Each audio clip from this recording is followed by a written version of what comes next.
today we're gonna do the weighted gym ab exercises. And the best thing is you can do most ab exercises at home. But for the ones we're covering here, we need a cable machine. And for most people, they don't have a cable machine at home.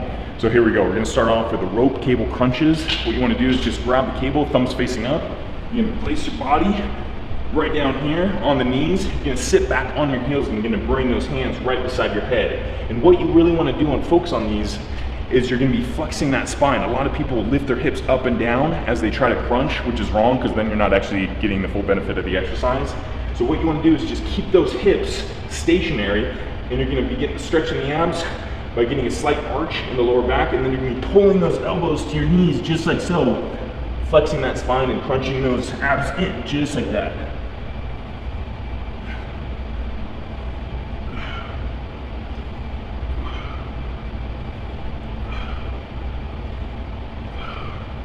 And as you can see, when I'm pulling down, my hips aren't moving. My hips are still sitting back on the heels and really just flexing in, getting that nice crunch.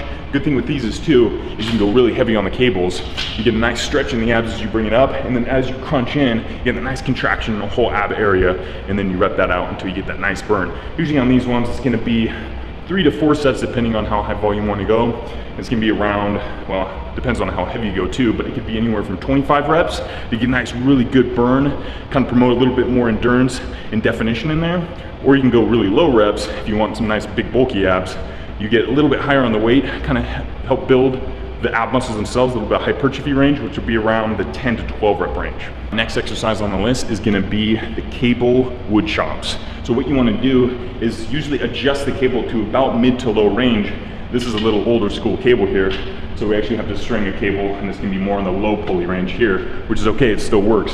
So what you wanna do is grab this cable, step away, get a nice wide stance, wider than shoulders, so you get that nice base of support, because you don't want to turn your hips with the movement. You want to keep them nice and stationary, because you're focusing on the stretch through the transverse abdominis and the obliques. You're going to turn towards the cable, grab it with the next hand, just like so. Once the cable's on there, actually. There we go. So you're going to grab it just like so, and you're going to pull up, twisting through the abs and the transverse abdominis, just like that. Get that nice stretch here. As you notice, I'm not following with my hips. I'm keeping them facing forward and stationary.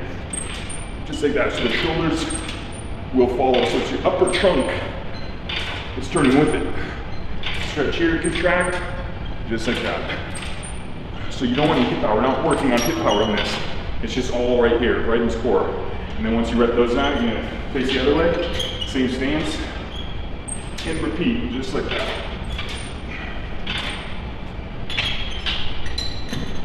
So these ones, you're gonna hit about the 3-set range and do 15, 20 reps. And it's just like any other ab exercises with weights. You can go really high weight, work a little bit more on strength, or you can go really really high reps, low weight, and rep it out, work a little bit more on endurance, some of the definition, because you're gonna be burning a little bit extra calories because of the higher volume. Third and last exercise we're gonna be doing is the hanging knee raises, but weighted. So you're actually gonna be holding a dumbbell in between the feet.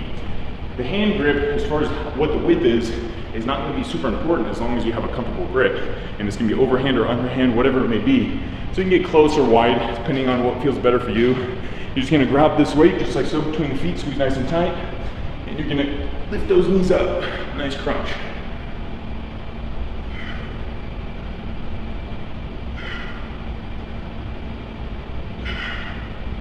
As you can tell too, I'm not just lifting my knees where it's parallel to the floor. I'm trying to bring it past, crunching the knees all the way up to the chest. My hips are actually rotating. So what's happening is you're getting that nice spine flexion, which is gonna incorporate a little bit more abs and not just the hip flexors. A lot of times you'll see people, when they're doing leg raises, they'll bring it up here. This isn't involving a lot of abs. What you gotta do is go past parallel and crunch it up, because you're trying to mimic like a reverse crunch, like how you crunch the top half. This is crunching the bottom half, so you need to get that nice flexion in the back still, the rotation in the hips, the nice squeeze. Same with this, you're gonna have to start a little lighter in the weights, 10 pounds, 5 pounds even, slowly work up the heavier weights, and then you're gonna add a little bit more bulk, lower abs, upper abs, gonna kind of work it all. So that's the best way about these exercises. It's not just targeting one certain specific area of the abs. You might focus a little bit more on the fibers, depending on the range of motion, but you're just hitting everything in general, and that's what you really want to do.